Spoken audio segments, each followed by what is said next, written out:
بسم اللہ الرحمن الرحیم ان الذین آمنوا والذین ہادوا، بے شک وہ لوگ جو ایمان لائے، والذین ہادوا، اور وہ جو یہودی ہوئے، والصابئون، اور صابی، والنصارى، اور عیسائی، من آمن باللہ، جو ایمان لائے اللہ کے ساتھ، والیوم الآخر، اور دن پچھلے کے ساتھ، وعمل صالحا، اور عمل کیا صالحا،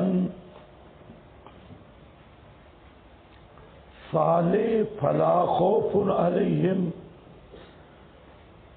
پس کوئی خوف نہیں ہوگا ان پر۔ سورۃ البقرہ آیت نمبر 62 نکالے، دونوں آیتوں کو دیکھو، سورہ بقرہ بھی اور سورۃ المائدہ بھی۔ ان الذین آمنوا والذین ہادوا، بے شک وہ لوگ جو ایمان لائے، والذین ہادوا،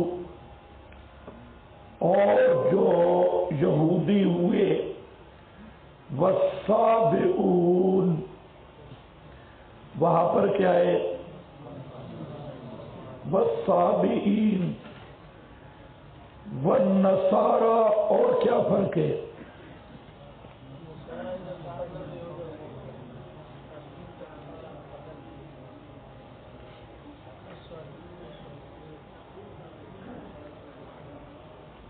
من آمن باللہ والیوم الآخر،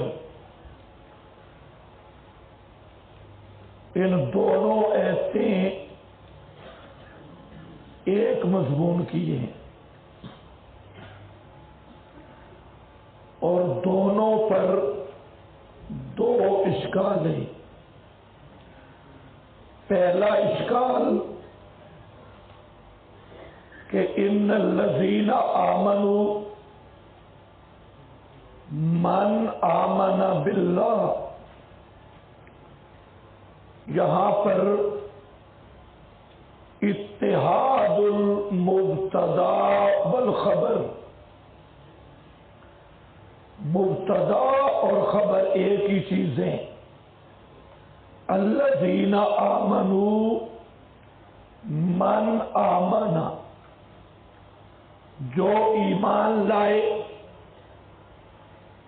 اور آگے پھر ذکر کیا من آمنا، جو ایمان لائے۔ ایک اشکال یہ ہے کہ مبتدا اور خبر میں اتحاد ہے، اور آسان سا اعتراض یہ ہے کہ یہاں معنی ٹھیک نہیں بن رہا۔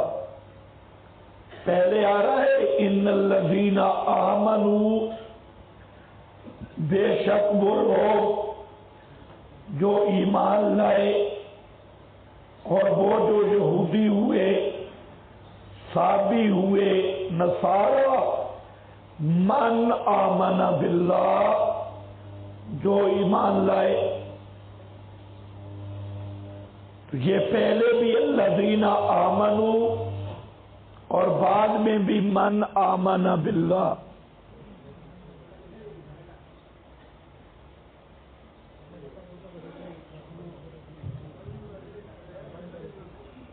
یار ایک لگاؤ، دونوں نے لگاؤ، انہوں نے پوری لیبارٹری بنائی ہے۔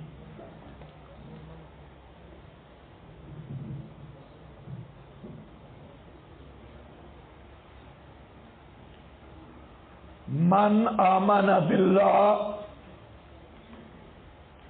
الجواب، جواب یہ ہے کہ الذین آمنوا میں مراد ہے ایمان صوری اور قول بالایمان، اور من آمن باللہ اس میں مراد حقیقت ایمان۔ مطلب یہ ہے کہ جن لوگوں نے ایمان کا دعویٰ کیا بطور لقب کے، اس امت کا لقب ہے آمنو، اور آیت کا مقصد یہ ہے کہ صرف القابات سے کچھ نہیں بنے گا جب تک حقیقت نہ پائی جائے۔ کوئی قالو آمنا کہہ لے یا اپنا نام مومن رکھ لے اور اپنا لقب مومن رکھ لے، نجات نہیں مل سکتی جب تک ایمان کی حقیقت نہ پائی جائے۔ اسی طرح ہادو یہ لقب ہے امت موسویہ کا، حضرت موسیٰ کی امت کا۔ صابی یہ لقب ہے امت ابراہیمیہ کا، اور نصارہ یہ لقب ہے امت عیسویہ کا۔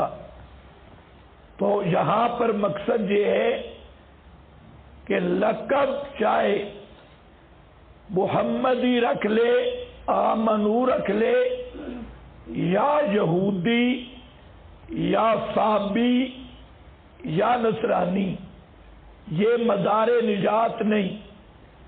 مدار نجات ہے اصل ایمان۔ من آمن باللہ، جیسے آج کے دور میں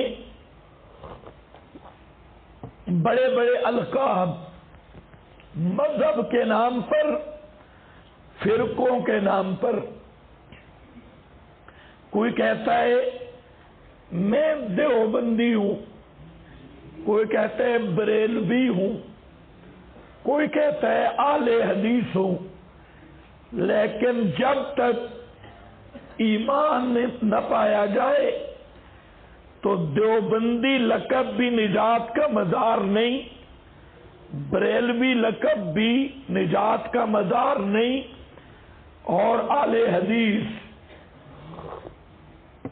یہ بھی نجات کا معیار نہیں۔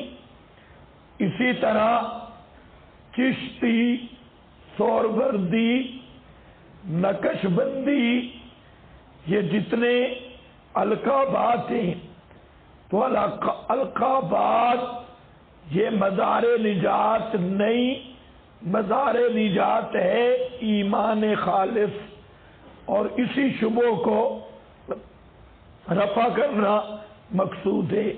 وہاں پر بھی اسی طرح کے القاب تھے، کوئی کہتا میں یہودی ہوں، کوئی کہتا نصرانی ہوں، کوئی کہتا صابی ہوں، ابراہیمی ہوں۔ فرمایا یہ کوئی مدار نجات نہیں۔ اب اس پر مانا کرو ان الذین آمنوا، بے شک وہ لوگ جو ایمان لائے، یعنی ایمان کا دعویٰ کیا، ادعاءً ایمان کا دعویٰ کیا،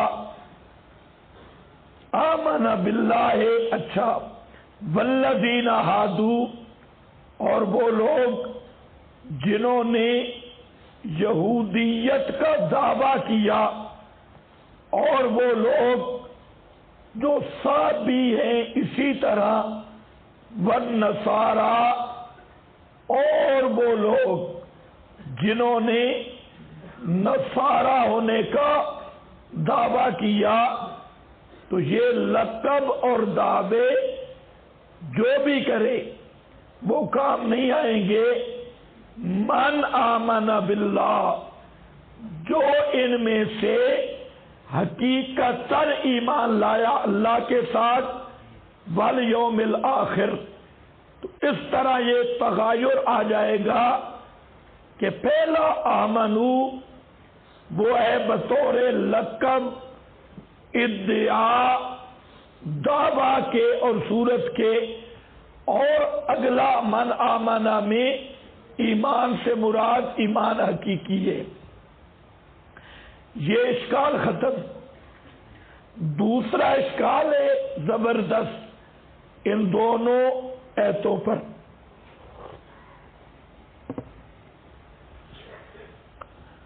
اور اس کا تعلق ہے رد مذاہب باطلہ کے ساتھ۔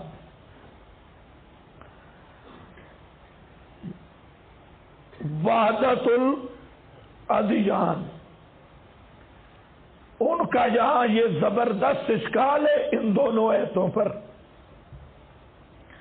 امریکہ میں، برطانیہ میں اور بعض دیگر ممالک میں یہ مذہب جو ہے وحدت الادیان یہ بڑا پھیلا۔ تو وحدت الادیان والے جن کا دعویٰ میں نے آپ کے سامنے کئی دفعہ ذکر کیا، وہ یہاں سے استدلال کرتے ہیں کہ محمد الرسول اللہ صلی اللہ علیہ وسلم یا حضرت عیسیٰ یا خاص کر حضرت موسیٰ، ان اشخاص کے ساتھ ایمان لانا ضروری نہیں، صرف اور صرف قیامت کا تصور اور اللہ تعالی کا تصور یہ نجات کے لیے کافی ہے۔ اور وہاں سورہ بقرہ والی آیت اور یہ آیت، یہ دونوں آیتیں ان کے دعویٰ کی بنیادی دلیل کے طور پہ پیش کی جا رہی ہے۔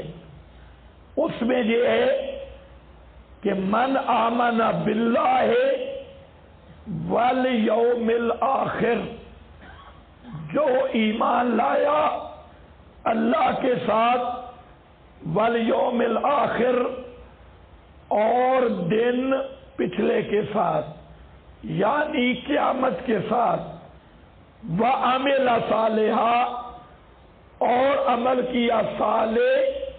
وہ کہتے ہیں عمل صالح سے مراد رفاع عامہ کے کام، جتنے رفاع عامہ کے کام ہیں یہ مراد ہیں عمل صالح سے۔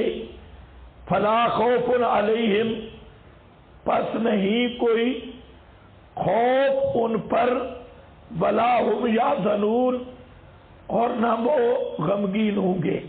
اور سورہ بقرہ میں فلہم اجرہم عند ربہم، ان کا اجر ہے ان کے رب کے ہاں، لا خوف علیہم ولا هم یحزنون۔ تو اس کا جواب سمجھو۔ جواب اس کے تین ہیں۔ پہلا جواب کہ من آمن باللہ سے کیا مراد ہے؟ وجود باری کا تصور، اللہ تعالی کے وجود کا تصور یا وجود کا قائل ہونا ہرگز نہیں، کیونکہ یہ تصور باری تعالی ہر امت کے مشرکین میں رہا، اور ہر امت کا مشرک اللہ تعالی کا تصور اور وجود پر ایمان رکھتا تھا، جیسے مسئلہ الہ میں گزرا۔ تو پھر بیست الانبیاء سب کی سب عبث ہو جائے گی. اس کا مطلب ہی نہیں ہے کسی پیغمبر کی بیست بھی عبث ہوگی، اور جب بیست عبث ہوگی تو تمام ادیان سماویہ کا انکار لازم آئے گا. اس لیے یہ ماننا پڑے گا کہ ایمان باللہ سے مراد کیا ہے؟ ایمان باللہ سے مراد ما قال اللہ، اس طرز اور ناج پہ ایمان لانا ہوگا جیسے اللہ نے خود فرمایا، اور اللہ نے ایمان کا خود سبق دیا، اور جس ایمان کا اللہ نے سبق دیا ہے وہ سبق السنۃ الانبیاء پہ آیا، انبیاء کی زبان پہ. اور ایمان باللہ کا جو قرآن نے سبق دیا تو اس کے اندر ایمان بالرسول بھی ہے، ورنہ ایمان باللہ کا تصور رسالت کے بغیر ممکن ہی نہیں. تو قرآنی تصور ایمان باللہ کا، اس میں تصور ہے رسالت اور نبوت محمدیہ کا. ایک تو ایمان باللہ سے مراد تمام ان چیزوں پر ایمان لانا جس کا اللہ نے حکم دیا اور جن کو قرآن نے ایمانیات میں ذکر کیا، ان میں سے ایک فرد رسالت محمدیہ پر ایمان رکھنا، ایمان لانا. تو اگر اس کا انکار ہوگا تو ایمان باللہ ایمان نہیں رہے گا، کیونکہ ایمان باللہ ہے ہی وہ جو اللہ نے مومن بھی کو مقرر کیا، اس کو ماننا، اور اس مومن بھی میں آپ کی رسالت بھی ہے. ایک یہ تھوڑا سا علمی جواب اور تحقیقی جواب ہے. نمبر 2، من آمن باللہ والیوم الآخر. قرآن پاک میں ایمانیات کا تفصیلاً تذکرہ ہے. ایمان باللہ، ایمان بالملائکہ، ایمان بالرسل، ایمان بالکتب، اس کا تفصیلی تذکرہ ہے. قرآن پاک کا ضابطہ یہ ہے کہ قرآن اہم الطرفین کو ذکر کرتا ہے. جس طرح ہماری بولی بھی ہے، آپ کہتے ہیں الف سے یا تک، الف سے یا تک. اب الف سے یا تک کا یہ معنی بالکل نہیں کہ الف اور یا، بلکہ مراد کیا ہے؟ الف سے یا تک سے کیا مراد ہے؟ تمام حروف.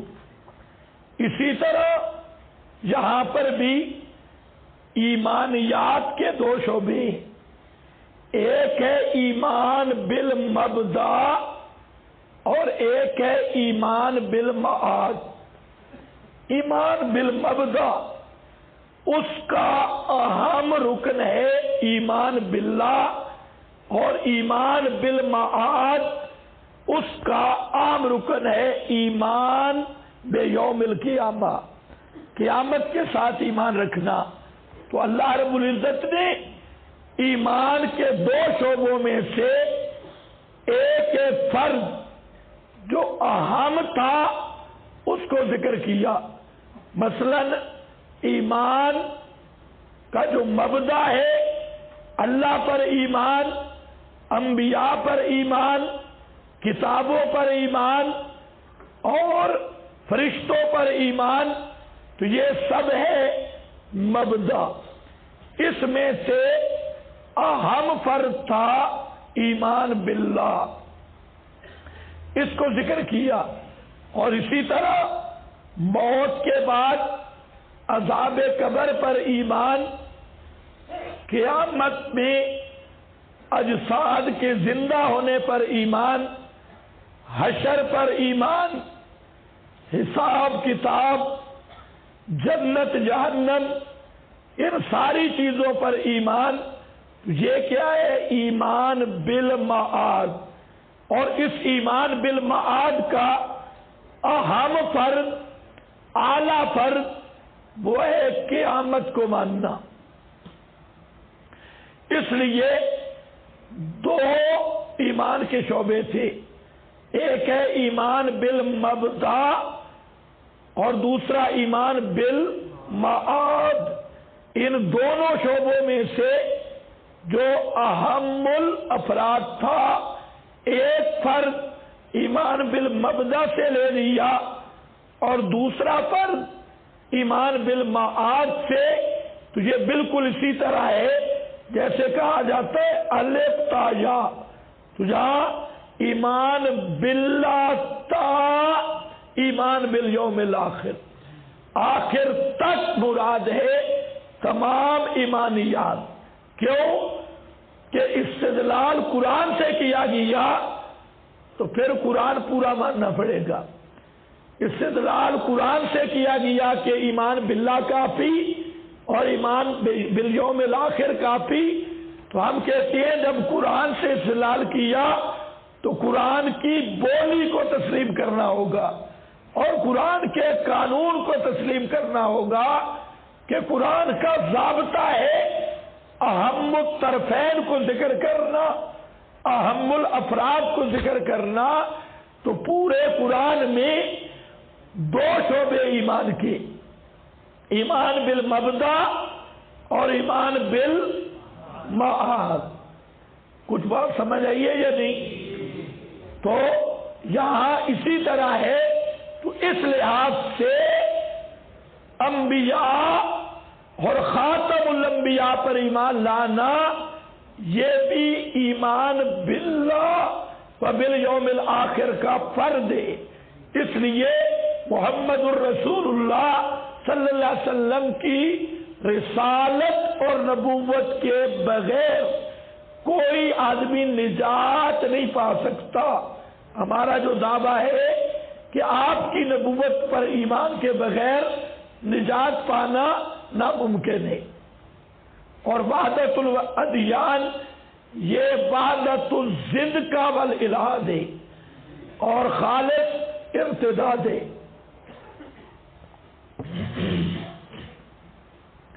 یہ جو وحدت الادیان ہے یہ ریبن کی ترقی یافتہ شکل ہے، بالکل ریبن اور صوفیت کی، جو کہتے ہیں سارے ایک جیسے ہیں، قبر پرست ہو، تعزیہ پرست ہو، کوئی بھی ہو تو کہتے ہیں جوڑ پیدا کرنا چاہیے۔ یہ ادھر جوڑ پیدا کر رہے تھے اور وحدت الادیان والوں نے ذرا بڑا جوڑ لگا دیا۔ انہوں نے کہا کہ یہ جتنے مذاہب یہودی، نصرانی، ہندو، بدھ مت یہ سارے ہیں، تو یہ سارے کے سارے جو ہے یہ ناجی ہیں، کیونکہ کسی نہ کسی درجے میں یہ اللہ تعالیٰ کا تصور بھی رکھتے ہیں اور آخرت کا بھی۔ اور سب سے زیادہ جو توڑ پیدا کرنے والی چیز ہے وہ رسالت محمدی ہے۔ اس لیے توڑ پیدا کرنے والی چیز کو نکالو تو امت میں جوڑ ہوگا اور زیادہ لوگ جنت میں چلے جائیں گے۔ یہ جنت، زیادہ جنتیوں کے حرص کا نتیجہ یہ نکلا کہ رسالت محمدیہ کو بھی نکال دیا، رسالت عیسویہ پر ایمان نکال دیا تاکہ یہودی بھی جنت میں جائے۔ اور یہی فکر ہے ریبن والوں کو۔ وہ بھی کہتے ہیں بیچارے کہ کوئی ہندو، سکھ، مجوسی جہنم میں نہ جائے، یہ کوشش کرتے ہیں۔ اسی طرح کوئی کلمہ گو تو یہ جتنے مشرک ہیں یہ بھی کہتے ہیں گو کلمہ گو.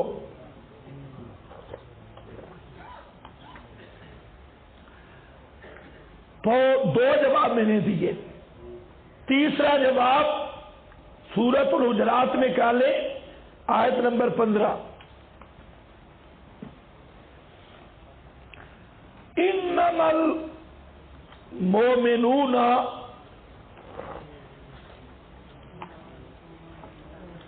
الذین آمنوا باللہ ورسولہ. صفحہ بتائیں بھائی. 958. انما المؤمنون، یا ہمارا استدلال ہے لفظ انما سے. انما